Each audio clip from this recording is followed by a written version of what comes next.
Good morning, students. Today we are going to discuss worksheet number 72 और आज की worksheet में द प्रपोजल चैप्टर कंटिन्यू करेंगे। पिछली वर्कशीट में भी हम लोगों ने ये चैप्टर किया है। आज एक एक्सट्रैक्ट और देखते हैं। The proposal chapter first flight book का ये लास्ट चैप्टर है, चैप्टर नंबर 11। तो आज देखते हैं एक और extract. Read the extract from the play and answer the questions. चुबको, Dear one, why like that? You want to prove anything just by yelling. I don't want anything of yours and don't intend to give up what I have. Why should I? And you know, my beloved, that if you propose to go on arguing about it, I would much sooner give up the meadows to the peasants than to you there. चुबको बहुत गुस्से में है। Chubukov और लोमोब में auxin meadows को लेकर बहस हो रही है और दोनों अपना अपना हक उस पर जता रहे हैं। चुबकोव कहता है कि तुम्हारे चिल्लाने से कुछ भी प्रूव नहीं होगा, क्यों इतनी जोर से चिल्ला रहे हो? मैं तुम्हें अपना कुछ भी नहीं देना चाहता और मैं तुम्हें क्यों दूं, और न ही मैं तुम्हारा कुछ लेना चाहता हूं। और अगर तुम इस बात पर इतनी ही बहस करना चाह रहे हो तो मैं तुम्हें देने के बजाय मैं उन मीडोज को किसानों को दे दूंगा। Lomov, I don't understand how have you the right to give away somebody else property. Lomov भी बहुत गुस्से में है और वो उससे कहता है, मुझे ये नहीं समझ में आ रहा कि तुम किसी और की प्रॉपर्टी किस तरह से किसी और को दे सकते हो। चुबको, you may take it that I know whether I have the right or not.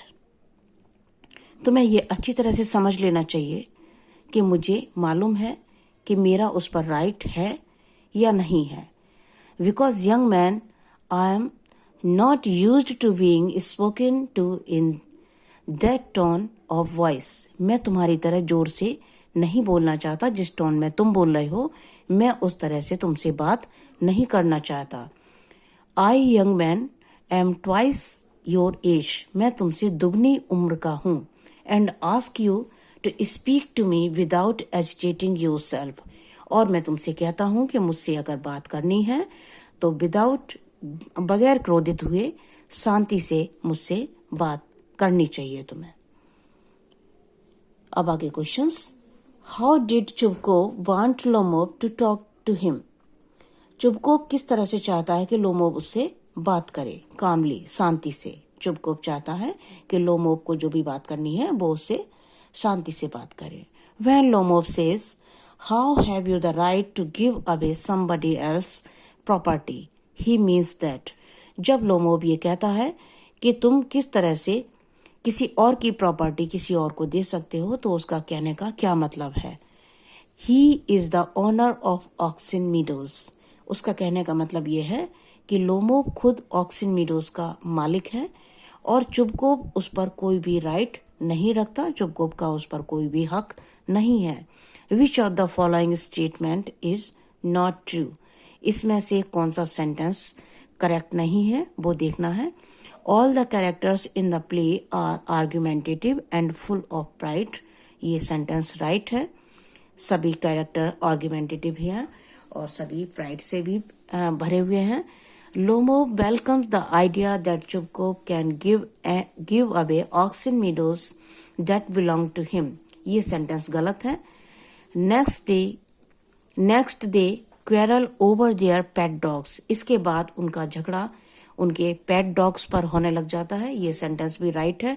लोमोब and Chubukov accuse each other of being unfair.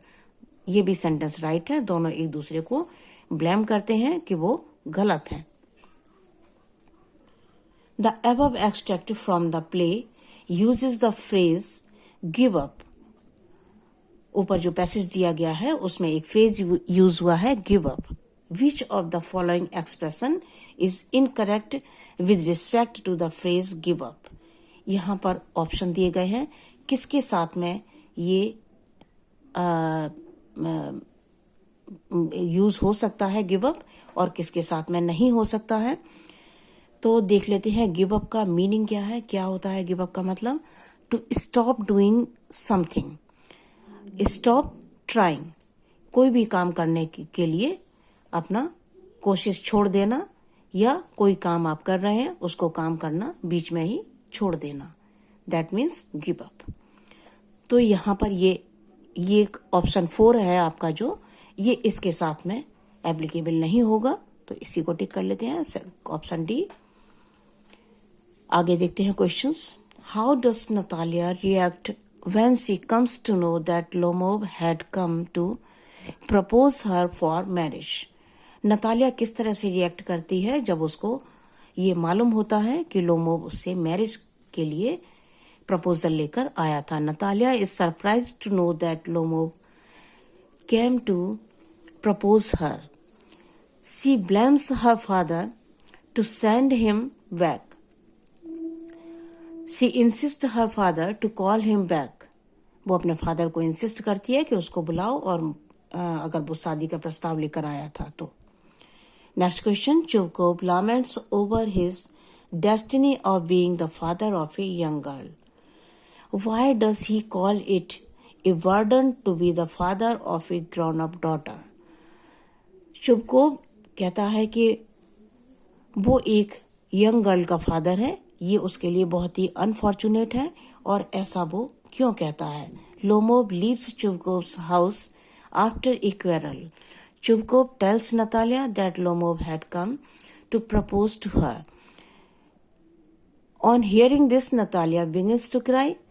She says that she has lost the opportunity of getting married. जब Natalia को पता लगता है कि वो propose करने के लिए आया था उसे, तो वो अपने फादर को ब्लेम करती है कि आपने मुझे पहले क्यों नहीं बताया, और अब उसको वापस लेके आओ क्योंकि मुझे उससे शादी करनी है। Chuvkov curses himself for being the father of a grown-up girl. Chuvkov को ये लगता है कि मैं एक ग्रोन अप लड़की का फादर हूँ, और इसीलिए मुझे उस व्यक्ति के पास दोबारा से जाना पड़ रहा है जिससे हमारा अभी झगड़ा हुआ है, और उसको मैं अब बुलाने मुझे जाना है। It is a common observation that neighbors get into argument over trivial things. More attention is paid to unimportant issues at the cost of friendly relations. ज्यादातर इस तरह के झगड़े होते रहते हैं पड़ोसियों में। रिलेशनशिप को लोग इतना ध्यान नहीं देते छोटी छोटी बातों को लेकर, और बहस, आर्ग्यूमेंट और लड़ाइयां शुरू हो जाती हैं। Imagine that Chuvkov tries to explain Natalia how good relationship can be maintained. Write a dialogue between the father and daughter in 100 to 120 word. Lomov comes to Chuvkov with a proposal to marry with her daughter, but both indulge in a dispute. Lomov went back to his home. दोनों में लड़ाई होती है और Lomov अपने घर चला जाता है। Then Chuvkov tells her daughter Natalia that Lomov had come to propose her. और बातों ही बातों में नतालिया को वो बताता है कि वो आया तो था तुमसे शादी का प्रस्ताव लेकर। नतालिया को जैसे ही पता लगता है, वो अपने फादर से कहती है कि भाई उसको वापस बुलाओ, आपने उसको जाने क्यों दिया, और मुझे पहले क्यों नहीं बताया कि वो शादी का प्रस्ताव लेकर आया है। So Chubukov himself had to understand the importance of friendly relations. Lomov उसके घर शादी का प्रस्ताव लेकर आता है, लेकिन वो बातों बातों में इतना उससे झगड़ा कर लेता है कि वो वापस चला जाता है। तो लोमोव को पहले तो खुद ये समझना चाहिए कि हमें किस तरह के बिहेवियर करना चाहिए और किस तरह के रिलेशनशिप मेंटेन रखनी चाहिए। When they again start a quarrel over their pet dogs, दोबारा से लोमोव को बुला लेता है अपने घर में, आ जाता है, फ्रेंडली बातचीत शुरू हो जाती है, लेकिन फिर उनको अपने पेट डॉग्स को लेकर नतालिया और लोमोव में बहस शुरू हो जाती है।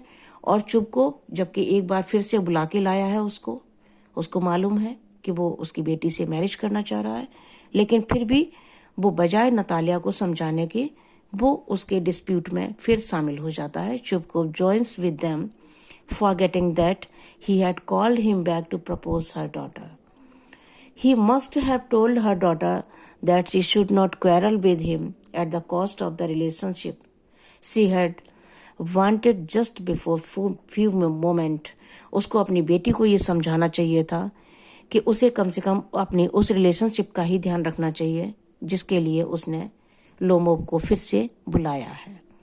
अब देख लेते हैं कन्वर्सेशन उनका क्या था। नतालिया अपने फादर से कहती है, जब उनके पेट डॉग्स पर को लेकर दोनों में झगड़ा बहुत ज्यादा बढ़ जाता है तो नतालिया क्या कहती है, papa tell us truly which is the better dog, our Squeezer or his गीज।